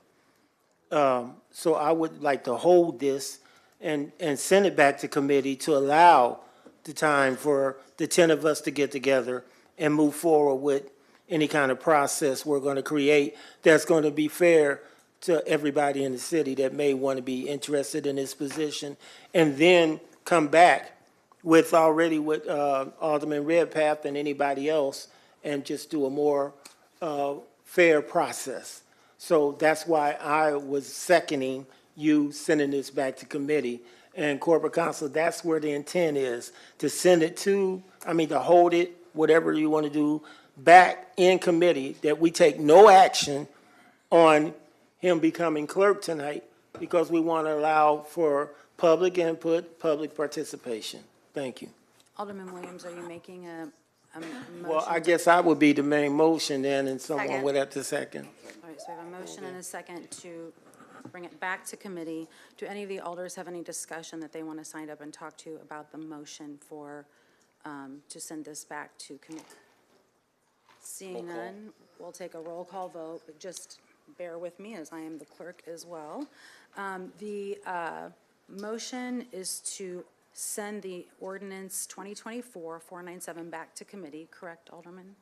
So if you vote yes, you're voting to send it back to committee. Alderman Redpath. No. Alderman Gregory. Yes. Alderman Williams. Yes. Alderman Rockford. Alderwoman Purchase. Yes. Alderwoman Notariano. Yes. Alderman Carlson. No. Alderwoman Conley. No. Alderman Donlin. No. Alderman Hanauer. No. So that is 1, 2, 3, 4, 5 noes, 1, 2, 3, 4, 5 yeses, so I'm the tiebreaker and I vote no. So that will not go back to committee. Alderwoman Notariano, you also, after that motion, had 2 other things you wanted to discuss, so I'm coming back to you because, in all fairness, you said you had a person you wanted to put forward, so now I'm coming to you with that. I legitimately do not know how to respond. I have 2 people who asked me to be considered. I don't know. So your option would be to try to amend the ordinance. So you're asking me to put forward people's names who haven't had the chance to make their case or be vetted. That's the. Yeah, I'm asking you and the mayor. Okay. This ordinance was put on first read, I believe, the beginning of December. The process, as I've said, is set forth by city council. I was not contacted to put together a process, to put together an ordinance amending the process, so it's just a city council vote by ordinance, and I think I explained that. And so, I'm happy to put one together if any older person wanted to reach out to me to ask me to do that, to put forward an ordinance. I got one request for an amendment, which is before you today. So I don't know how to answer your question from my seat, other than there's been an amendment and one of those can go forward, but without any other process. This is the process that our consent decree and our ordinances have, and so this is what's in front of you. So, at minimum, I would have told the people to come here and speak, right? Like, how is I supposed to do that? And I don't want you to take this as me attacking you. I am just, like, my mind is blown right now. I really. City council, you're city council. What? It really ain't right. Backhanded method. Right. Oh, boy. Yeah. Do something, Larry. Jesus. People never had a chance.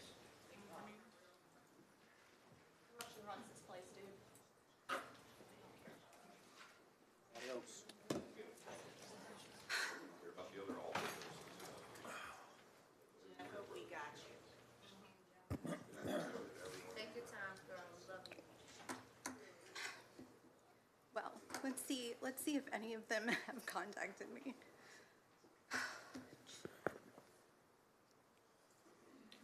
Are we not on air right now?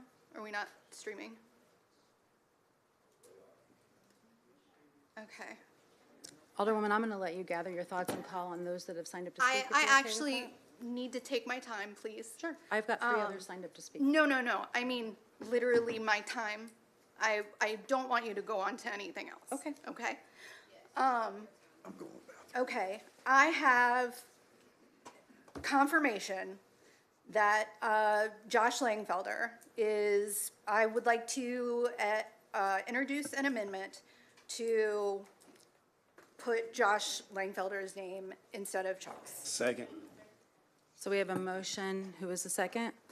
Alderman Gregory. A motion and a second for amendment number 2, because the other was to hold it back in committee. Would that be correct, Corporation Counsel?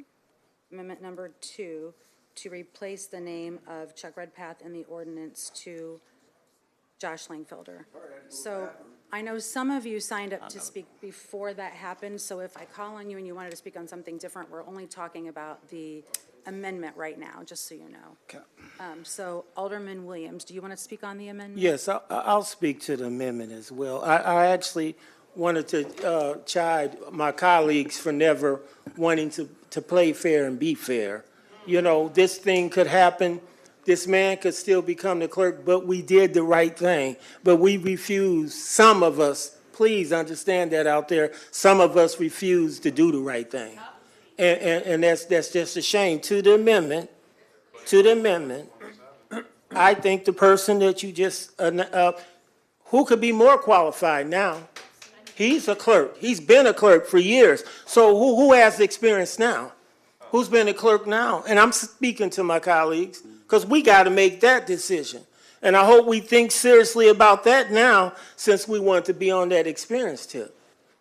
And I endorse and also second your nomination of Josh Langfelder. Thank you. Alderman Rockford? Yeah, so we've just passed this ordinance with Chuck's name in there. Is this going to be another ordinance or just added to the? So we only amended the ordinance. The ordinance hasn't been voted on in whole yet. It was an amendment to put a name on it. So what the Alderwoman is doing is proposing to amend the name. So does Alderman Redpath stay on there? Can you add? Point of order. Regarding, before we can take any other names, do we need to vote on, we voted on Amendment 1, so we've already got one name up for clerk. You can still amend the ordinance. I mean, we could have 6 amendments with 6 different people, so if the ordinance goes through, what happens? Who gets the amendment? The amendment. The amendment would strike Alderman Redpath's name and insert Josh Langfelder's name. Okay. So this vote would be, it's just for one person. And right. There's an amendment and a second. We'll take a vote on that, and then we'll see how amended. Any other questions, Alderman Rockford? Yeah, so we're voting on people. So we vote on, excuse me, Josh Langfelder, or is this going to be another council, another meeting for Josh Langfelder, or is it going to happen tonight? If this amendment passes, and then there's a vote on as amended, amendment number 2, then the ordinance passes and Josh Langfelder would be appointed the city clerk. That's what this my question is, we can sit here and so he goes by the wayside. Chuck does, we don't, Chuck's name's done. We change names. We can change names as we go along tonight, is what I'm asking. Correct. So why was it, and again, we talked about this process, 6 weeks ago, whenever. And we had to wait for him to resign his position. And why we didn't start a process through the city human resources, knowing that we didn't know. We didn't know. We had a recount. We didn't know who was going to win, who was going to lose. I know it goes through a process, but, that's what we talked about, corporation councils, is having a process when people want to run for another position, when they're elected a year before, and they don't want to hold up to the oath that they took, and then they want to run to another position, but I'm not going to resign until I get this position because I may be out of a job. He knew this going into it. He knew it going into it. Now, we're sitting here playing, chasing our tail, throwing names in here, we're going to vote against that. No, we're going to vote against him. This is ridiculous. This is ridiculous. Why something wasn't put on a website to have people put applications in? I don't understand. Thank you. Alderman Gregory? I would just ask my colleagues, Alderman Hanauer, Donlin, and Chuck. We need to hold this until the next city council.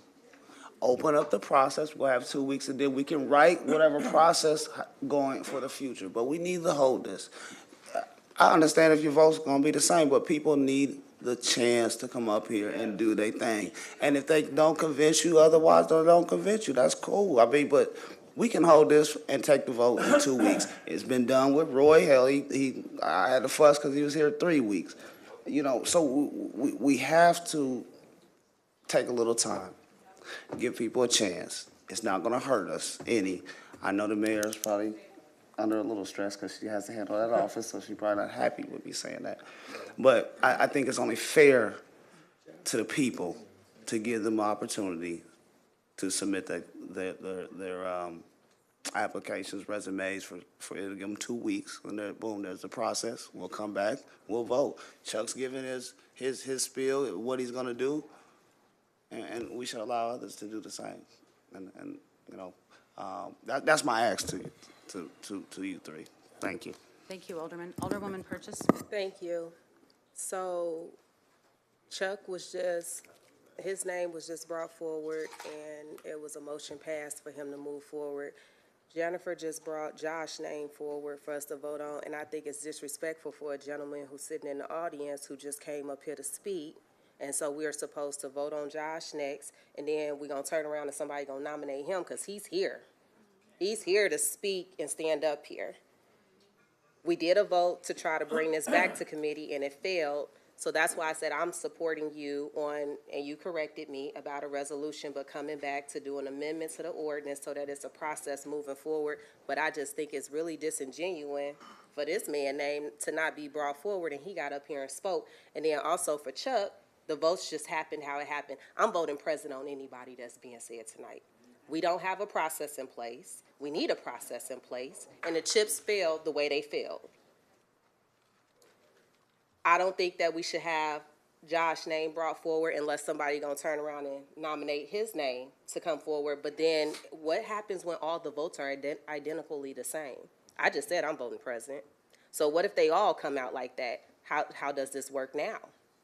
So you get the same votes that just happened for Chuck, you get for Josh. You get the same votes that just happened for Josh for that gentleman. Now what do we do? He wins. That's my, not to, It's the principle. It's okay. It's the principle of how we're going about it.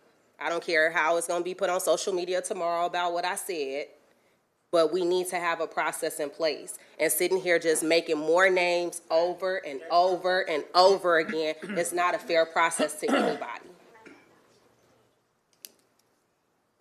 I don't have anything else to say. Thank you, Alderwoman.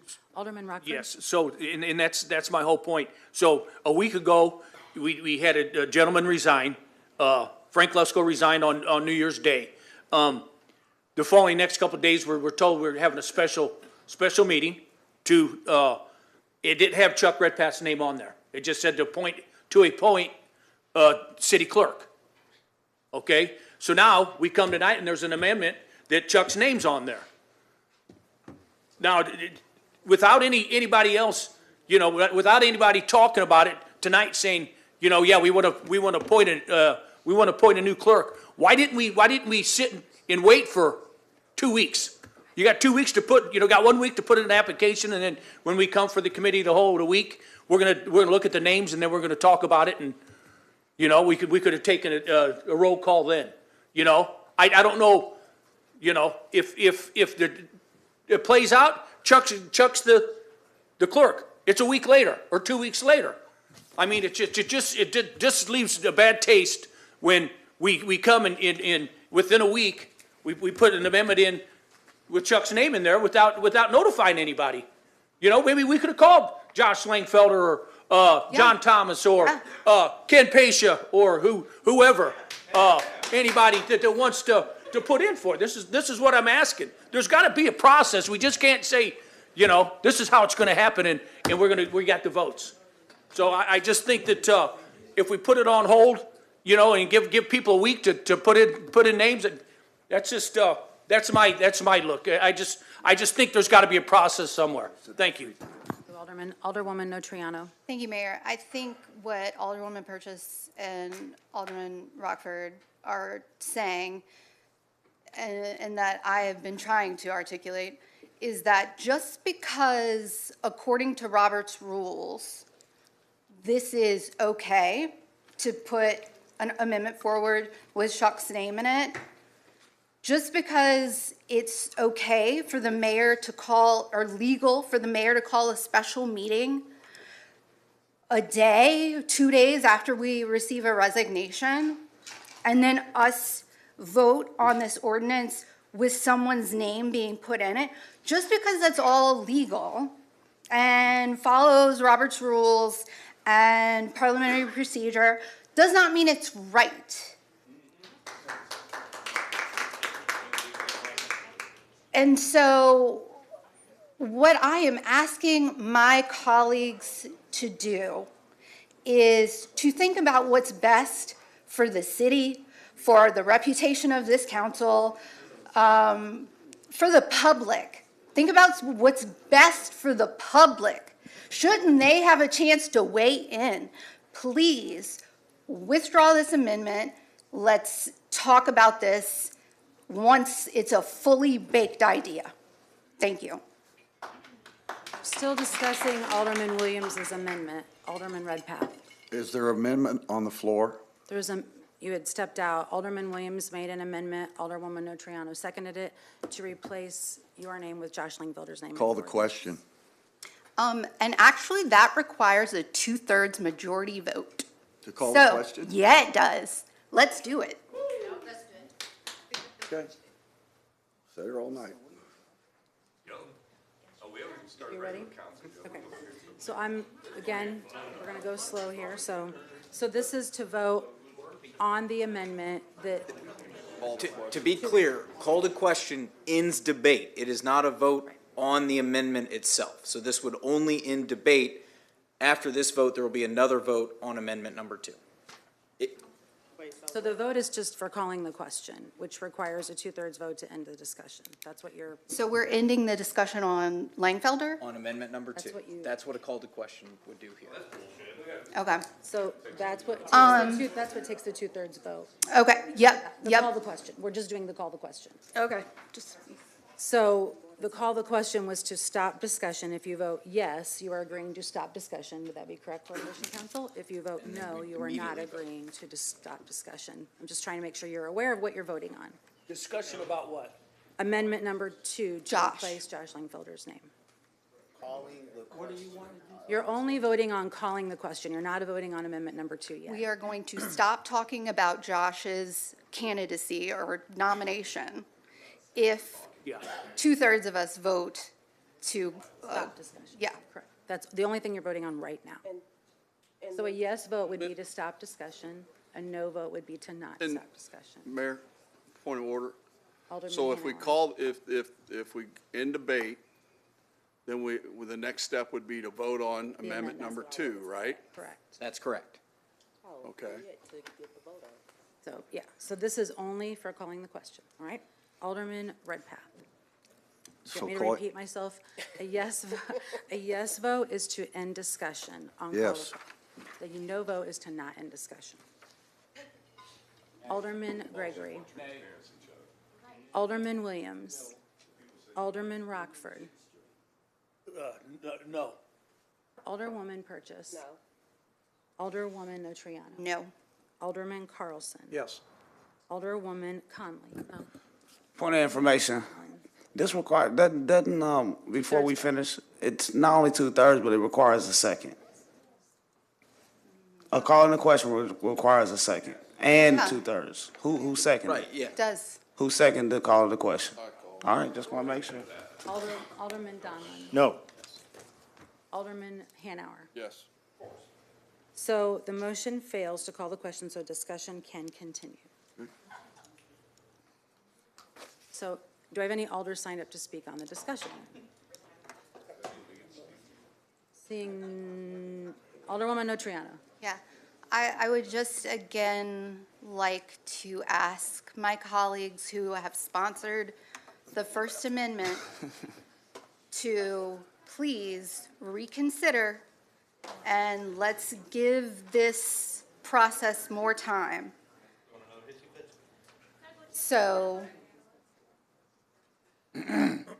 just to give this process more time so that we can make an informed decision on everyone who we're going to be voting on, or we don't have to vote on all these people. Please withdraw the First Amendment is what I'm asking my colleagues. Thank you. So we still need to take a vote on the amendment that Alderman Williams brought forward that you seconded, though.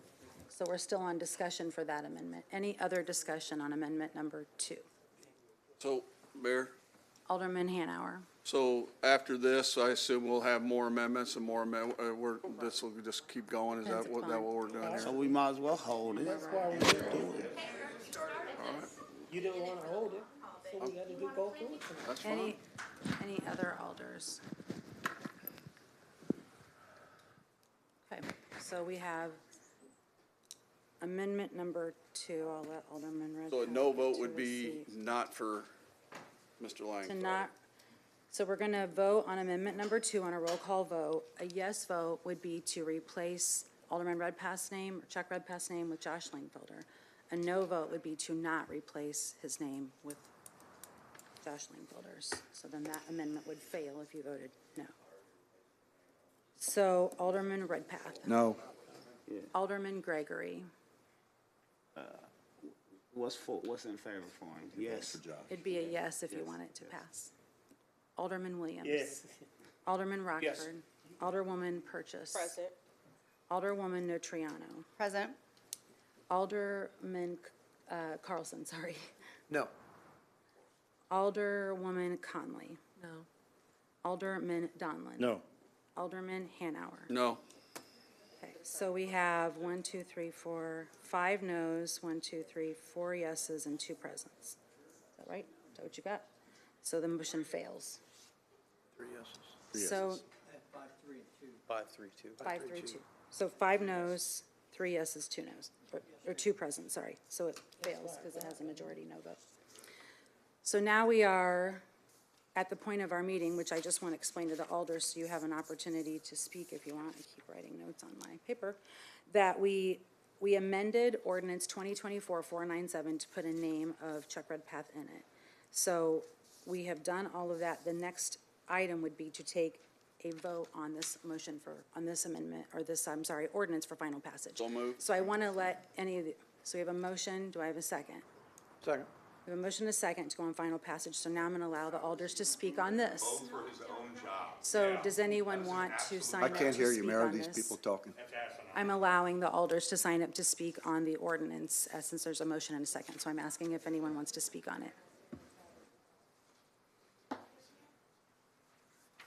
Seeing none, then we're going to go back to the roll call vote. Can we just do it on the machine? Are you guys prepared for voting on the machine? Yes, ma'am. Oh, okay. Yes, I was unaware that they were ready. So seeing that there are no alders signed up to speak, the motion, I'll read into the record. We had a motion and a second to put ordinance 2024-497 as amended on final passage. So all those in favor of the motion will vote yes. All those opposed will vote no. The voting is now open.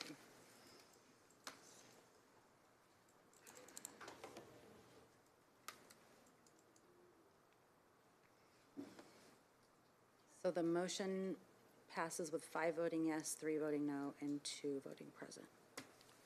Again, though, how does Congratulations, Chuck. So the chair will now entertain a motion to adjourn the special meeting of the city council. So moved. Second. Motion and a second. All those in favor, aye. Aye. Those opposed, nay. The ayes have it. Mayor, do we special need like a meeting is over. 20-minute? Well, we have to have a swearing in, so we have a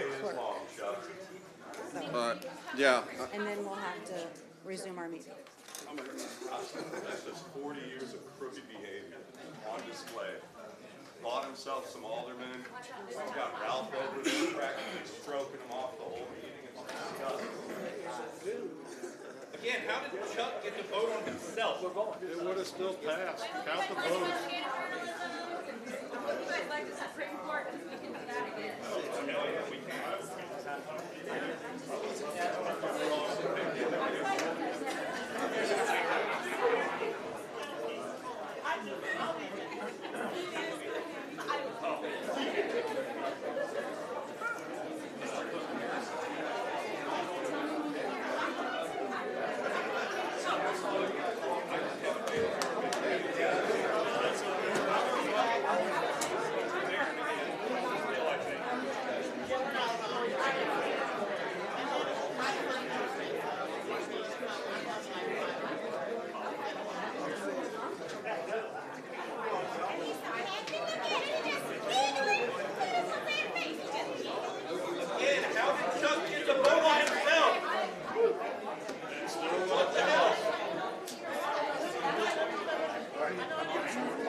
Because I'm doing a proclamation after this with them, so. Good.